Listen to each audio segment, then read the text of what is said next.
Hi, it's Charlie McCann from Stan James. Welcome to a preview of this weekend's racing. But of course, the Cheltenham Festival is on the horizon. Our Cheltenham e-zine is now live. Check that out at stanjames.com. That's for the festival. Also, our happy hour starts on the Tuesday, 11 till 12. As you say, we promise to be for that hour the biggest price in the industry on Dungwib. We want to take him on.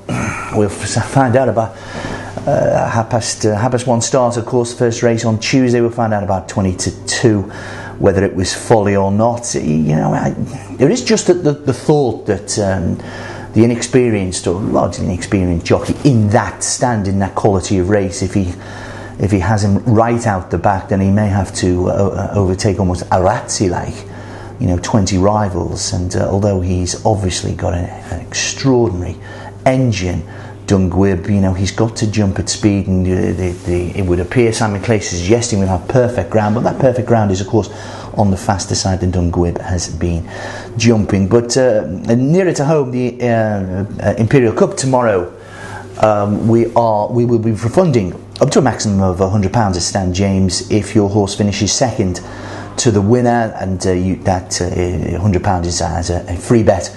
To get any time, you can use that any time on the Cheltenham Festival. So money back up to a maximum £100 if your horse finishes second in the Paddy Power Imperial Cup tomorrow, the feature race. Just quickly going through a couple of things. The first race, I think, a fascinating race. I think wishful thinking. We don't know. I was very taken with Boston's Angel of Jessica Harrington. This is Friday morning, so the declarations haven't come through apart from the big race, so we don't know, but wishful thinking, I think we'll go to Cheltenham, maybe take this in. It is of course a valuable prize, this 2.5 mile handicap hurdle. Three horses I wanted to be with next time running are entered in the race. That's City Theatre, so impressive at Foss and backed right out the question, backed as if defeat was out the question. JP McManus, Tony McCoy likely to take the mount.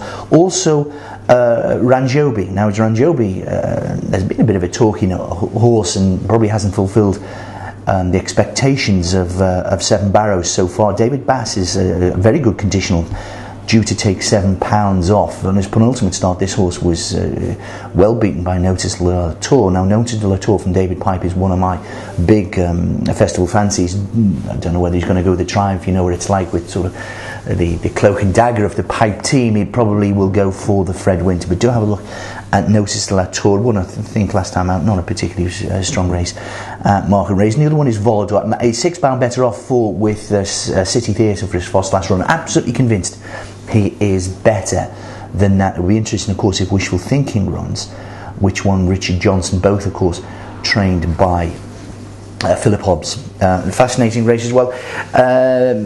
Meanest Dandy in the second race, the handicap chase over 3. I'm again convinced this horse is better on better ground. On his penultimate start, he's only running off, I think, a mark of 119, multiple point-to-point winner.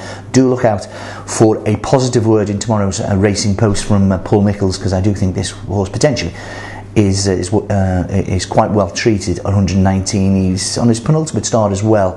Ran a bit free in front, but went for an awful long way behind Cacciatorian, and I know Donald Kane thinks a lot of that. To the big one at 3:05. Pepe Simo hasn't been seen on the track since the Christmas hurdle, beaten 20 lengths. But for a novice, that wasn't a bad performance. And before that, when he picked up and carried Any Given Day. Now, I'm a big fan of Any Given Day from the McCain Yard. He probably will go for one of the novice hurdles or possibly a handicap at the festival next week. But Pepe Simo really did run all over him at Haydock, and freshened up. All his winning form is on right-handed track. Save the Haydock run, and it looks as if this has been sort of almost plotted up by Team Nichols for that. He's got a mark of 140, which for a novice is a pretty high mark. I think that's a good take. The Starlock team are there as well. That's been very well supported. Caspal is the favourite. This is in the JP McManus Silks, up Stone for his last win. That was at 2.5 miles on heavy ground, back to 2 miles on good. No rain forecast at Sandown, so likely to be maybe even on the faster side of good. But Caspal, they do think this is a very, very good horse, and was well placed to be given a mark of 110 originally. Won 2 races off that mark of 110 off 124. McCoy in the saddle tomorrow. Fascinating race for the Imperial Cup. It would just be Pepe Simo for me. And remember that with £100 cash back with ourselves at Stan James if your horse finishes runner-up. Well, we're on the eve of the festival. Terrible news for Sam Thomas that all the big Denman debate, who would ride Denman, whether it be AP, was it the right thing? Well, unfortunately now we know that Sam has cracked a vertebrae, so we will not be riding at the Cheltenham Festival. But good luck to Sam, good luck to all the jockeys and to the horses next week. But it's almost there. It's Christmas Eve. It's almost the eve of Christmas Eve anyway. Be lucky.